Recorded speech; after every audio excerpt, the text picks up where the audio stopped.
तत्सवितुर्वरेण्यं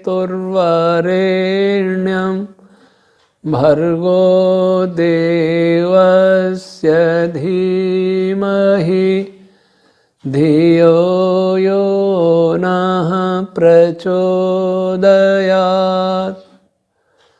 ॐ सहनाववतु सहनौ भुनक्तु सह वीर्यं करवावहै तेजस्विनावधीतमस्तु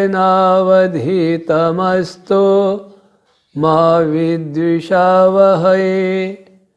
ॐ शान्ति शान्ति शान्तिः। प्रिय श्रोतागण, हम महाव्याहृति रश्मियों की चर्चा कर रहे थे। भू और भुवः दो छंद रश्मियों के विषय में चर्चा करने के पश्चात तीसरी रश्मि है स्वः। स्वः के विषय में ऋषियों ने कहा है स्वरेति सामानी काठक संकलन 47:6। इसका अर्थ है कि जो साम रश्मियां होती हैं जिनकी चर्चा बाद में आएगी, उनमें वे कब उत्पन्न होती हैं? जब स्वव्याहृति रश्मियां प्रधानता से इस ब्रह्मांड में, ब्रह्मांड उस समय जो मनस्तत्व रूप ही था उसमें स्पंदित होने लगती हैं। भू के समय ऋग रश्मियां, भुवा के समय यजु रश्मियां और स्व के समय साम रश्मियां। स्व स्वर्गो लोको भवत षड्विंश ब्राह्मण 1:5। स्वर्गलोक, स्वर्गलोक कहते हैं स्वयं प्रकाशित लोकों को, तारों को, और तारों में भी केंद्रीय भाग को भी कहते हैं। विशेष तारों में विशेषकर केंद्रीय भाग को स्वर्गलोक कहते हैं। लेकिन यो सामान्यतया देखा जाए तो संपूर्ण तारे को स्वर्गलोक कहेंगे। तो षड्विंश ब्राह्मण का मत है कि स्वर्गलोक में तारों के अंदर और तारों के केंद्रीय भागों में अन्य व्याहृतियों की अपेक्षा स्व प्रधानता से विद्यमान होती हैं। महर्षि तैत्तरीय आरण्यक 7:5:1 और तैत्तरीय उपनिषद 1:5:1 में लिखा सुवरित्यसौ द्युलोकः। ये स्व जो सुवह के रूप में भी अनेकत्र मिलता है, वो द्युलोक में प्रधानता के आधार पर होता है। द्युलोक वही तारे, प्रकाशित लोक। और भगवान ऐतरेय महीदास ऐतरेय ब्राह्मण में लिखते हैं 5:20 में अंतो वही स्वः, अर्थात ये रश्मियां भू और भुवा के अंत में उत्पन्न होती हैं। और दूसरी बात, जब तारों का निर्माण होता है तो तारों के केंद्रीय भागों का निर्माण भी अंत में ही होता है। यद्यपि तारा बनने से पूर्व उसका एक केंद्रीय बिंदु बन चुका होता है और केंद्रीय बिंदु बनने के बाद ही मटेरियल आके इकट्ठा होना प्रारंभ करता है। लेकिन स्वरूप केंद्र क्या होता है, स्वर्गलो रूप केंद्र क्या होता है? जब उसमें नाभिकीय संलयन की प्रक्रिया प्रारंभ हो जाती है, जब उसमें अपना प्रकाश बनना प्रारंभ हो जाता है, उस समय कहेंगे कि ये स्वर्गलोक बना। तो वो अंत में होता है। इन 4 वचनों से स्पष्ट हुआ कि ये तीनों भू भुव स्व के बाद में ये पैदा हो रही है। भू भुव के बाद में स्व रश्मियां उत्पन्न हो रही है और ये रश्मियां भी उन्हीं रश्मियों की तरह ओम पश्यन्ति ओम रश्मि के द्वारा मनस्तत्व में स्पंदन वाइब्रेशन के रूप में उत्पन्न होती हैं। और कालांतर में स्वर्गलोक, एक तो तारे और तारों से उत्सर्जित प्रकाश, फोटोन के निर्माण में इनका अन्य व्याहृति रश्मियों की अपेक्षा अधिक योगदान है, प्रधानता से किससे के साथ योगदान है। और वैसे ही साम रश्मियों के बारे में, तो साम रश्मियाँ और फोटोन का निर्माण, इनकी चर्चा यथास्थान हम करेंगे। अब अक्षर विज्ञान की दृष्टि से विचारें तो स्वह वो 3 प्रकार से मिल सकता है। एक तो स्वस, स, व और अ और र, एक स्वर है, 3 व्यंजन है। और एक मिलेगा स्वर, और एक मिलेगा स, व, अ और स। तो पहले स्वस लेते हैं। देखा था हमने स का जो प्रभाव है वो है 7-7, और व का जो प्रभाव है गति पूर्ण। तो स्वस का प्रभाव यह पूर्वोक्त दोनों भू और भुवः रश्मियों को अपने साथ संगत करती हुई उनमें गतिशील होती हैं। भुव है, भू है, उनके भीतर या उन दोनों के मध्य में ये उनको संगत करते हुए अपने साथ मिलाते हुए वहाँ वाइब्रेट होती रहती हैं। और ऐसा करके भू भुव स्व, ये तीनों का एक कॉम्बिनेशन हो जाता है, वो बहुत शक्तिशाली होता है। किसी भी सृष्टि प्रक्रिया को संगत कराने, सृष्टि प्रक्रिया में विभिन्न रश्मियों को संगत कराने में, मिलाने में इनकी विशेष भूमिका होती है। दूसरा रूप है स्वर, स, व और र, अ और र। इसका प्रभाव भी श्वास जैसा, लेकिन रेफ के प्रभाव से गति में कुछ वृद्धि होती है। एक स्वह, इसका प्रभाव भी ऐसा ही है, लेकिन विसर्ग का प्रभाव होगा कि बाधक रश्मियों, जो वैदिक डार्क एनर्जी है, उसका जब प्रभाव तीक्ष्ण हो जाएगा, हानिकारक अनिष्ट हो जाएगा, तो उसको रोकने में जो भूमिका निभाई जाएगी उसमें भू और भुव के साथ इनकी भी भूमिका है। सारांश क्या निकला कि स्वस, स्वर और स्वह, इन तीनों का प्रभाव लगभग एक जैसा है, लेकिन थोड़ा बहुत अंतर है। यह वैदिक विज्ञान का अति वैशिष्ट है कि थोड़े अक्षर भेद से, वर्ण भेद से सृष्टि पर अलग अलग प्रभाव होता है, और वो ही हमने यहां दर्शाया। और ये तीनों व्याहृति रश्मियां क्या करती हैं, ये ऐतरे जब पढ़ाएंगे 8वें पंचिका के 7वें खंड में इसका विशेष रूप से पठनी है कि भू भुव स्व, इनकी क्या भूमिका होती है सृष्टि में। इन तीनों को महाव्याहृति कहते हैं।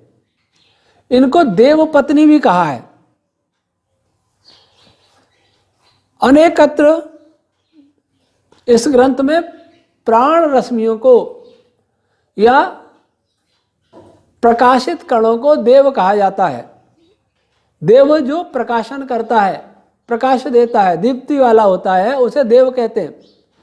तो विभिन्न प्राण रश्मियों, छंद रश्मियों और इलेक्ट्रोमैग्नेटिक वेव्स, इनकी पत्नी कहा जाता है भू भुव स्व।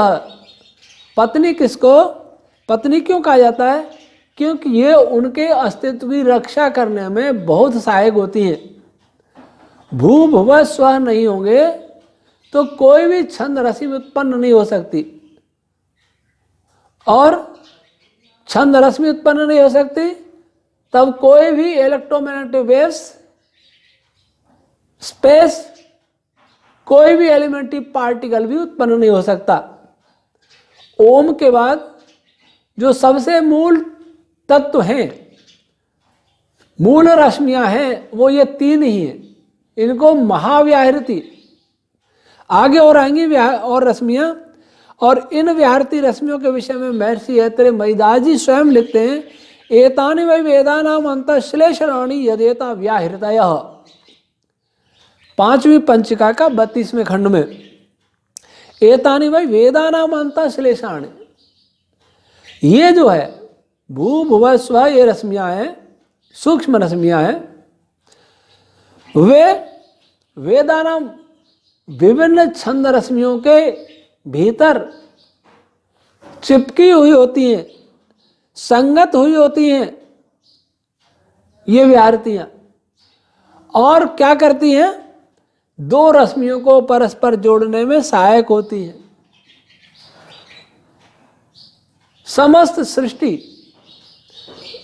इन रश्मियों से बनी है, ऐसा हम बता चुके। लेकिन वो रश्मियां इस सृष्टि को बनाती कैसे हैं? तरंगे हैं। एक तरंग दूसरे से कैसे संबद्ध है, कैसे कांटेक्ट है उनका, क्या रिलेशन है, कैसे एक दूसरे से जुड़ी हुई है, कैसे उन्होंने जुड़ करके सूक्ष्म वेव्स को बनाया है, फोटॉन्स को बनाया है, और वेव्स को बनाया है, पार्टिकल्स को बनाया, कैसे बनाया, स्पेस को बनाया, कौन जोड़े हैं। तो उनको जोड़ने में, उनको कंडेंस करने में सूत्रात्मक वायु की भूमिका अलग है, लेकिन इनकी भूमिका है कि एक छंद रश्मि को दूसरी छंद रश्मि से जोड़ने में, उनकी शक्तियों की रक्षा करने में, उनके स्वरूप की रक्षा करने में ये 3 भू भुव स्व विशेष उपयोगी होती हैं। अगर ये नहीं हो तो सभी छंद रश्मियां तुरंत समाप्त हो जाए, नष्ट हो जाए, बिखर जाए। उनके बिखरते ही इस सृष्टि में कोई भी पदार्थ नहीं बचेगा। पदार्थ मीन्स वर्तमान में जो भी जाने जाते हैं, atoms, elementary particles, photons, strings, बड़ी बड़ी गैलेक्सी, ये सब कुछ भी नहीं बचेगा। भू भुव स्व इन्होंने सबको बांधे रखा है, रोके रखा है, बनाए रखा है, कंडेंस किए हुए है। अब इन रश्मियों के बाद अब हम कुछ और व्याहृति रश्मि हैं जिनकी चर्चा ग्रंथ में कम की गई है, नगण्य के बराबर की गई है। लेकिन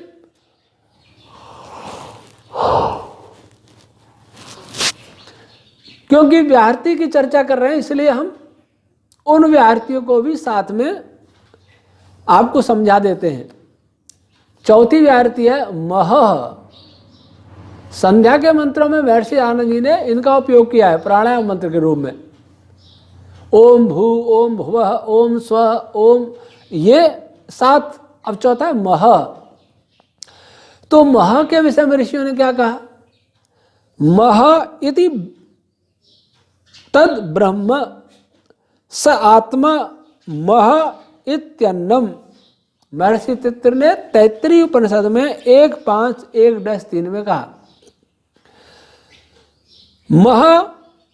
और दूसरा महर्षि याज्ञवल्क्य महाराज कहते हैं यज्ञोमयी देवानाम महः। इन वचनों से स्पष्ट होता है कि यह सूक्ष्म रश्मि अन्य रश्मि जो भू व स्व थी या और भी रश्मियां, छंद रश्मियां, उनमें व्याप्त होकर के विचरती है और ये उनका अन्न है। अर्थात वे छंद रश्मियां महारश्मियों का भक्षण करती रहती हैं, इसको एब्जॉर्ब करती रहती हैं। यज्ञोमयी देवानाम मह। और यही रश्मियां विभिन्न देवकणों, विजिबल मैटर के पार्टिकल्स, उनको जोड़ने में, उनको संगत करने में बड़ी महत्वपूर्ण भूमिका निभाती है। क्यों? क्योंकि भूमिका तो भू व स्व निभाती है, लेकिन ये उनके अंदर प्रविष्ट होकर, उनके अंदर व्याप्त होकर भूमिका तो और छंद रश्मियां भी निभाती हैं। उन छंद रश्मियों के अंदर व्याप्त होकर, उनके अंदर एब्जॉर्ब होकर, उनके अंदर सतत व्याप्त होकर गमन करते हुए उनकी शक्ति को बढ़ाती हैं। अब महा यह भी 3 रूप में प्रयुक्त हो सकता है। व्याकरण के अनुसार विभिन्न प्रयोगों में इनका रूप बदल सकता है। जैसे महा कहीं महस्वी हो सकता है, महस, कहीं महर, कहीं मह। तो महस में म, अ, ह, अ और स 5 वर्ण हैं। तो इन अक्षरों के एक अक्षरों के हम प्रभाव अर्थ पहले बता चुके हैं। उन्हीं को दृष्टिगत रखकर यह रश्मि अन्य व्याहृति रश्मियों को सर्वतः पूर्ण रूप से मापती हुई उन्हें साथ साथ संगत व संकुचित करते हुए इनमें विचरण करती है। मापती हुई अर्थात उनको एक उनका परिमाप बनती हुई, उनकी परिधि का रूप धारण करती हुई।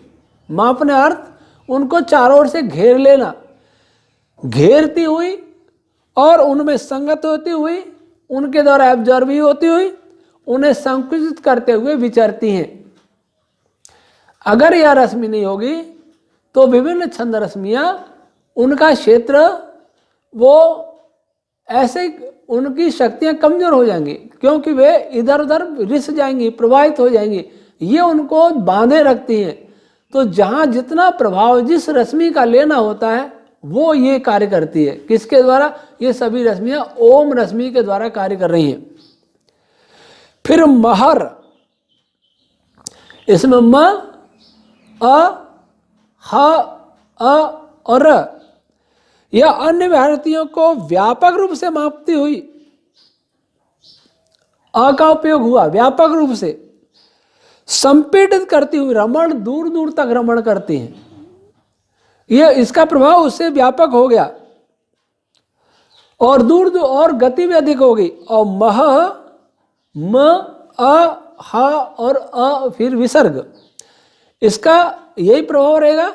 लेकिन विसर्ग के प्रभाव से ये वैदिक डार्क एनर्जी असुर रश्मियों को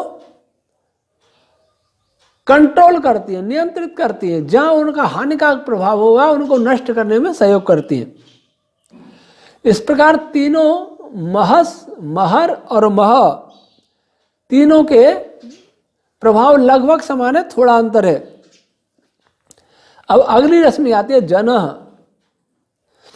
इसके विषय में ऋषियों ने कहा अंतो वा एषा रिद्धि नाम यह जनः, मैत्रायणी संहिता 2:2:9। और जनो वा एतद् यज्ञस्य गच्छति यत् स्कंदति, अंतो वा एतद् रिद्धि नाम। ये जना रश्मियां अन्य व्याहृति रश्मियों को समृद्धि को पूर्णता प्रदान करती है और संगमनी पदार्थ या व्याहृति आदि या अन्य छंद रश्मियों में व्याप्त होकर गमन करती हुई उनको अवशोषित करती रहती है। क्या हुआ कि जो पिछली अब तक ये रश्मियाँ उत्पन्न हुई है या नई भी उत्पन्न हुई है, छंद रश्मि आगे उत्पन्न होगी, ये जना रश्मि उत्पन्न हो जाएगी तो उन रश्मियों की समृद्धता पूर्ण हो जाएगी। अर्थात उनका जो प्रभाव है वो चरम पर पहुंच जाएगा और वो विभिन्न अपनी क्रियाओं, संयोग वियोग की क्रियाओं, उत्पादन की क्रियाओं को विशेषतया संपन्न करने लगती हैं। अब अक्षर विज्ञान की दृष्टि से विचार करें तो यह भी 3 रूपों में प्राप्त हो सकती है, जनस, जनर और जनः। तो जनस में ज, अ, न, अ, स, यह रश्मि अन्य रश्मियों में सर्वथा प्रकट होकर उन्हें संगत करके अन्य छंद रश्मियों को उत्पन्न करती है। इसका एक गुण आया कि ये जब उत्पन्न होगी तो भू भुव स्व इन महा, इन सबसे क्या होगा कि एक नई छंद रश्मि उत्पन्न होने लगे। ओम रश्मि की प्रेरणा से जन रश्मि अन्य रश्मियों को अपने साथ धारण करके उनको एक्टिवेट करके मनस तत्व में वाइब्रेशंस की संख्या को बढ़ा देती है। उससे क्या होता है, उससे नई नई तरंगें, नई नई रश्मि मनस तत्व में स्पंदित होने लगती हैं। अब जनर, ज, अ, न और अ, र, यह रश्मि वैसे ही प्रभाव दर्शाती है, लेकिन यह विशेष गतिशील होती है। र का प्रभाव रमणशील होती है। इसके साथ ही यह अन्य रश्मियों में भी विशेष उत्पादकता गुण प्रदान करती है। अन्य रश्मियों में जैसा कि हम बता चुके कि इन्हीं छंद रश्मियों से या इन्हीं सूक्ष्म रश्मियों से भविष्य में सृष्टि का निर्माण होने वाला है। इन्हीं से सारे पार्टिकल, स्पेस, इन्हीं से इलेक्ट्रोमैग्नेटिक वेव्स आदि सभी कुछ उत्पन्न होने वाला है। तो उत्पत्ति की जो क्रिया है उसमें ये तीव्रता लाती है। एक जनः, ज, अ, न और विसर्ग, इसका भी वही प्रभाव है, लेकिन विसर्ग का प्रभाव, विसर्ग का कि बाधक रश्मियों, असुर ऊर्जा, वैदिक डार्क एनर्जी को कंट्रोल करती है, उसको हानिकारक प्रभाव नहीं डालने देती। इस प्रकार जन के भी 3 रूप हुए और तीनों रूपों में थोड़ा थोड़ा भेद है, अन्यथा समानता है। अब अगली रश्मि आती है तपह। तपह के विषय में ऋषियों ने कहा तपह स्विष्टकृत। महर्षि याज्ञवल्क्य शतपथ ब्राह्मण में लिखते हैं 11-2-7-18।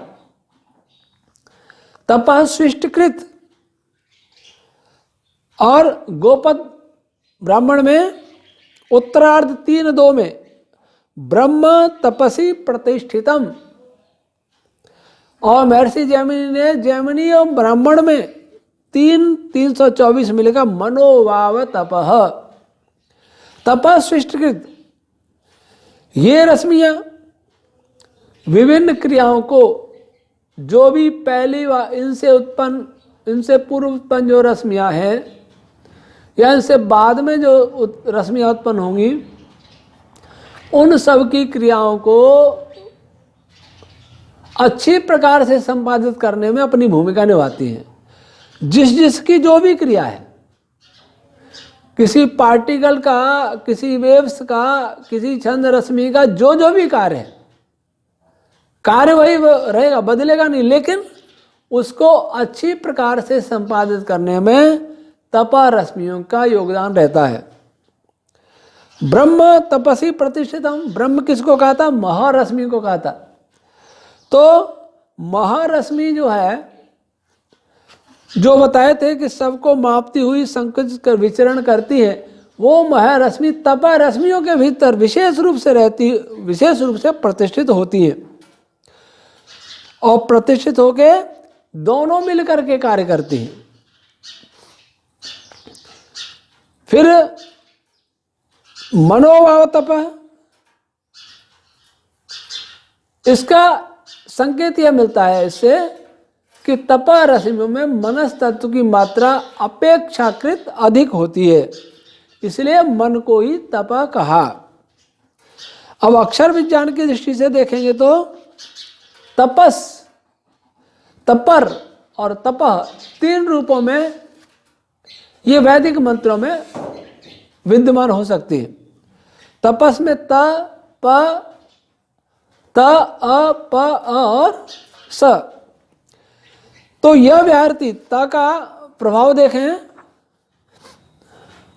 आधार, किनारा, अंतिम स्थान, नीचे, तो यह रश्मि अन्य व्याहृति रश्मियों के पृष्ठभाग अथवा किनारों पर स्थित होकर उनके बहिर्भागों में व्याप्त होकर उनकी रक्षा करते हैं। अन्य व्याहृति रश्मि के नीचे का भाग बेस अथवा किनारों पर स्थित हो जाएगी और वहीं वह फैलकर उन व्याहृति रश्मियों की रक्षा करने में सहायक होगी। तपर यह भी यही प्रभाव, लेकिन रेफ के कारण इसका प्रभाव कुछ अधिक होगा, गति अधिक होगी।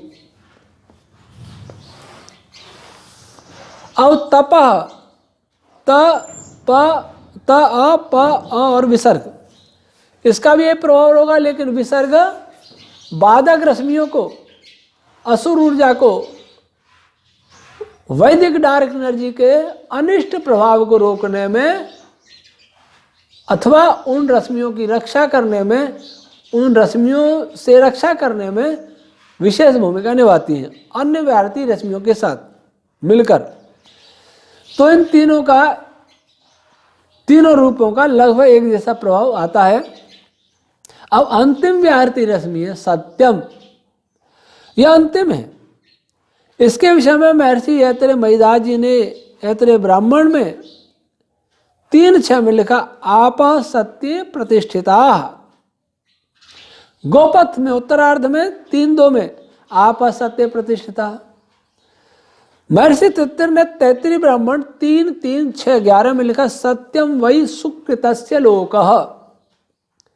और मैत्रायणी संहिता 4:3-8 में सत्ये नैव जयति। इनसे क्या सिद्ध हुआ कि रश्मि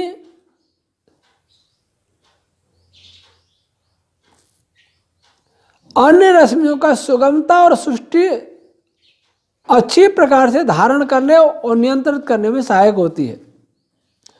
आप विभिन्न प्राण रश्मियां इस रश्मि में प्रतिष्ठित होती हैं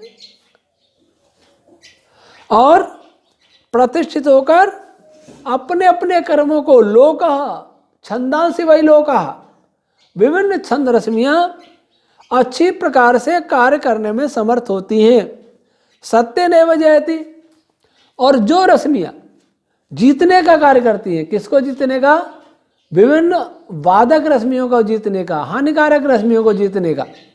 जैसे विसर्ग का प्रयोग हुआ, विसर्ग का ये प्रभाव बतलाया कि विसर्ग वैदिक डार्क एनर्जी के अनिष्ट प्रभाव को नियंत्रित करता है। उस नियंत्रण में सत्यम इस रश्मि, इसमें विसर्ग नहीं है, लेकिन यह स्वयं, यह संपूर्ण रश्मि उस प्रभाव को बढ़ाने में, समृद्ध करने में सहायक होती है। तो इसके प्राणापान जो भी कार्य करते हैं, जो आगे आएंगे, वे इसी के अंदर रहते हैं। इसी के द्वारा शक्ति प्राप्त करके वो अधिक क्षमता से अपना कार्य कर पाते हैं। अब इसका एक ही रूप है सत्यम, स अ त य अ और म। इससे यह रश्मि सभी रश्मियों के साथ संगत व पूर्ण व्याप्त होकर उन्हें आधार प्रदान करती हुई उनके बाहरी भागों में स्थित हो जाती है, और इसके साथ ही बाहरी भागों में स्थित होकर उनको पूर्ण गति प्रदान करती हुई मापती है। उनको गति भी कराती है, उनका परिधि रूप में बनकर उनको एक क्षेत्र विशेष भी प्रदान करती है, जिससे वो रश्मियां उसी क्षेत्र में कार्य करती हैं। अगर कोई बाउंड्री नहीं हो तो इलेक्ट्रॉन नहीं रहेगा। अगर कोई बाउंड्री नहीं हो तो एटम, यद्यपि बाउंड्री होती नहीं, लेकिन रश्मियों का एक प्रभाव क्षेत्र होता है, उसकी बाउंड्री होती है। और हमारे यहाँ सूत्र में वायु की बाउंड्री होती है, जिसको किसी तकनीक से देखा हुआ अनुभव नहीं किया जा सकता। तो सत्यम क्या कहता है? सत्यम वही बहिर्भागों में स्थित होकर और जो भी क्रियाएं हैं उन सबको बल प्रदान करता है, बल प्रदान करती है, पूर्ण गति प्रदान करती है। यहाँ भारतीय रश्मियों की चर्चा यहाँ समाप्त करते हैं। अब अन्य रश्मियों की चर्चा हम कल प्रारंभ करेंगे। आज का पाठ यही समाप्त होता है। ओम शम।